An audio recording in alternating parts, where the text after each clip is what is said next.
Hello everyone, welcome to Uttam's academy turning point. State bank of ఇండియాకి సంబంధించి mains hall tickets అంటే call letter అనేది ఇప్పుడు రిలీజ్ కావడం జరిగింది. ఎవరైతే మెయిన్స్ ఎగ్జామ్ రాయబోతున్నారో ఇంకా 1 వీక్ మాత్రమే మనకి టైం ఉంది. 21st 2 షిఫ్ట్లో ఎగ్జామ్ జరగబోతూ ఉంది కాబట్టి మరి హాల్ టికెట్ డౌన్లోడ్ అయినాయి.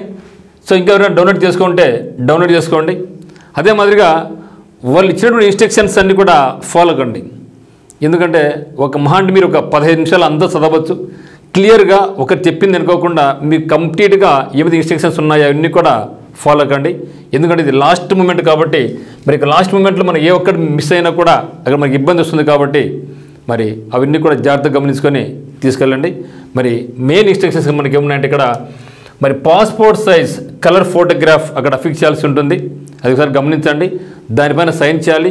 అదే మాదిరిగా అటువంటి ఫొటోస్ 8 మీ దగ్గర పెట్టుకోండి. కొందరు ఏమంటే నాకు యాడ్ వస్తుంది లేదా చూద్దాం అనుకుంటుంటారు. ఖచ్చితంగా మీరు ఈ స్థాయికి వచ్చారంటే ఈ స్టేజ్కి వచ్చారంటే ఖచ్చితంగా మీకు మన ఇంకో స్టెప్ మన ముందున్నట్లే. సో అటువంటి ఫోటోలే 8 పెట్టుకోండి. సో హాల్ టికెట్ డౌన్లోడ్ జాగ్రత్త తీసుకెళ్ళండి. అదే మాదిరిగా దాని మీద ఈ యొక్క ఫోటో మీద ఏమైతే ఉందో అట్టించామో దాని మీద కంపల్సరీగా క్రాస్గా సైన్ చేయాల్సి ఉంటుంది. మరి ఎగ్జామ్ డేట్, మీ యొక్క రిపోర్టింగ్ టైము, ఎగ్జామ్ సెంటర్ ఎక్కడో చూడండి. మరి యొక్క ఎగ్జామినేషన్ సెంటర్కు మీ ఇంటికి ఎంత దూరం చూడండి, గమనించండి. దేని రోజులను ముందుగానే మీరు డిసైడ్ చేసుకోండి. సో ఆ విధంగా పక్కగా ప్లాన్ వేసుకోండి. రిపోర్టింగ్ టైం ఎప్పుడుంది, ఎగ్జామ్ స్టార్టింగ్ ఎప్పుడుంది గమనించుకొని రిపోర్టింగ్ టైం కంటే 15 నిమిషాలు ముందుగానే ఇక్కడ మనం వెళ్ళాలి. ఎందుకంటే ఇక్కడ ఐరిష్ ఇవన్నీ కూడా మనకు ప్రూఫ్స్ ఇంటికి ఇవన్నీ ఉంటాయి కాబట్టి అవన్నీ కూడా చూసుకోవాలి కాబట్టి ముందుగానే వెళ్ళండి. అదే మాదిరిగా కంపల్సరీగా మనకు కాల్ లెటర్ తీసుకెళ్లాల్సి ఉంటుంది. Call letters prelims and mains. మరి ఐడి ప్రూఫ్ ఒరిజినల్స్ ఉండాలి. దాంతోపాటుగా ఒక జిరాక్స్ కాపీ కూడా తీసుకెళ్ళండి.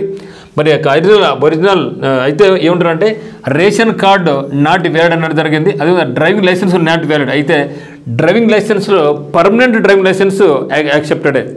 So learner driving licence not accepted, మీరు గమనించండి. So ration card, learner driving licence తప్ప మిగతా ఏమైనా సరే మన పనికి వస్తుంది. ఈవెన్ బ్యాంక్ పాస్బుక్ కానీ, పాన్ కార్డు కానీ, ఆధార్ కార్డు కానీ, ఓకే పాస్పోర్ట్ కానీ ఇవన్నీ కూడా మన పనికి వస్తాయి. 2 అంశాలు ఏమంటే రేషన్ కార్డు నాట్ వ్యాలిడ్, అదే మాదిరిగా లర్నర్స్ డ్రైవింగ్ లైసెన్స్ కూడా నాట్ వ్యాలిడ్.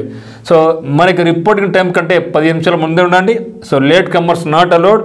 ఎటువంటి పరిస్థితులు కూడా అలో చేయరు కాబట్టి చాలా జాగ్రత్తగా గమనించండి. ఎందుకంటే ఇది ఇంత కష్టపడిన తర్వాత లాస్ట్ మినిట్లో 1 నిమిషం లేట్ పోయి ఇబ్బంది పడుకోకుండా ముందర చూసుకోండి. పెన్ మనకి కంపల్సరీ తీసుకోవాలి. మరి వచ్చినప్పుడు మనకు ఖచ్చితంగా మన హాల్ టికెట్ వాళ్ళకి సబ్మిట్ చేయాలి. అదే మరి ఫోటో కాపీ ఆఫ్ ది ఒరిజినల్కి సబ్మిట్ చేయాల్సి ఉంటుంది. అంటే photocopy of the ID proof అక్కడ సబ్మిట్ చేయాలి. మరియు మనకి రఫ్ వర్క్ కూడా వాళ్ళకి హ్యాండ్ ఓవర్ చేయాలి. మరి మనకి ఫోన్స్ అన్ని ఆర్నమెంట్స్, గోల్డ్ ఆర్నమెంట్స్, వాచెస్ కానీ, స్టడ్స్ కానీ, నెక్లెస్లు, గోల్డ్ రింగ్స్ ఇవన్నీ కూడా నాట్ అక్కడ లోపలికి తీసుకోవాలి. కాబట్టి ఇవన్నీ కూడా ఏం లేకుండా మీరు జాగ్రత్తగా సెంటర్కి వెళ్ళండి. సో ఎగ్జామినేషన్ 1 వీక్ మాత్రమే ఉంది కాబట్టి ఎటువంటి టెన్షన్ లేకుండా ఏమైతే చదివినారో అవన్నీ కూడా ఈ వారంలో కంప్లీట్గా రివిజన్ చేసుకోండి. ఖచ్చితంగా మీరు కూల్గా ఉంటే ఎగ్జామినేషన్లో ఖచ్చితంగా సక్సెస్ మంది అనమాట. సో అందరికీ all the very best. So I wish you all the very best. Thank you.